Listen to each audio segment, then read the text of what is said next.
Hey everyone, and welcome back to the channel. Today we're going to be looking at how to travel well with a CPAP machine. So you might already be on the beach in your mind and thinking about that beautiful trip that you've been planning. This is your dream moment.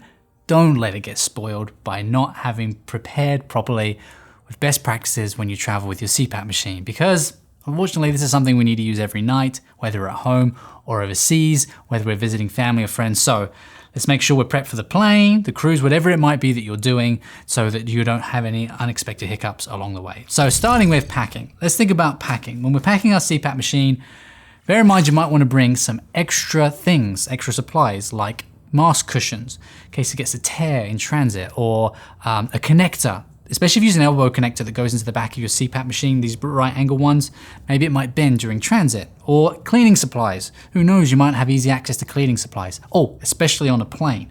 Again, you might want to bring some extra ones in your carry-on luggage for that. Now, in addition to those accessories, it's also a good idea to bring a copy of your prescription to use a CPAP, or if you don't have that handy anymore, then ask your doctor to write a note of medical necessity in order for you to use one of these and bring it on board, because TSA may ask to see that. Speaking of which, if you are traveling on an airplane and are going to need to have distilled water for your machine on flight, you are allowed to carry medically necessary liquids over and above the 3.4 ounce limit that TSA puts on carry-on luggage. A good practice is to grab your distilled water, remove any kind of labeling from that bottle, and just write on there distilled water and carry it separately as you go up to the TSA agent, hand it to them, because they'll probably want to do an individual scan of it. And again, coupled with your prescription to show that you need to use this, you should be good to go. But it is a good idea to call ahead of time your airline that you're flying with, just to see if they have any special rules or regulations with using a CPAP machine, especially if you want to use the machine while you're in flight. For example, United, they have this rule that you need to provide them 48 hours advance notice if you plan to use this on board. And Delta even has an even stranger requirement. They don't let you use the onboard seat power to power your CPAP machine. Don't ask me why, but they actually require that you have an external battery power to power your machine if you want to use it on board. Can be inconvenient, and if you do need one of those batteries, of course, RespShop does sell those. You can check them out.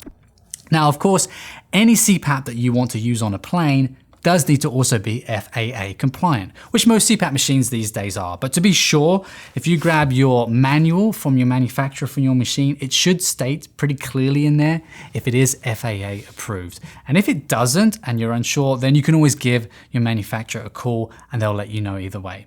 Now, let's say you're not going on an airplane and you're going on a cruise. Again, once you've booked that cruise, it's a good idea to give the cruise line a call for a couple of reasons. Some cruise lines will actually treat you very well, and they'll provide you distilled water and an extension cord in your cabin waiting there for you when you arrive. Nice little perk. And also, you can then ask them if on board on the ship that they use the standard US current and outlets, so that you know that you don't need to bring a transformer or an adapter or anything else. You can just use the adapter that comes with your unit. Another best practice when going on a cruise line is carry your CPAP machine on board with you as you get on, because sometimes your luggage can be a few hours delayed in reaching your room. Now, if you are traveling internationally, most CPAP machines are dual voltage, which is important to know if you're going to another country that doesn't use the 120 volts that we use here in the US. The way that you can know for sure is if you look at the AC adapter of your unit, it should state on there quite clearly the voltage. Now, what you want to see is it say input AC 100V to 240V, because then that means your machine is good to use in other countries that use 220 volts, as well as, of course, in America.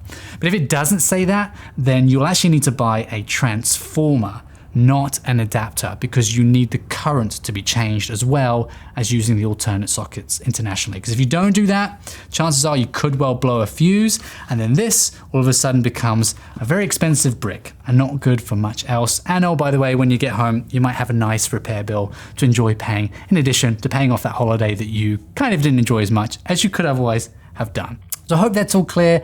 Hope you can see that with a little bit of extra planning, calling ahead, the CPAP machine can be the thing that is last on your list of having to worry about, and you can just kick back, relax, enjoy some waves, enjoy some sights, whatever you've got planned, but enjoy your trip to the fullest. And I'll be waiting here for you when you get back for another RespShop helpful video.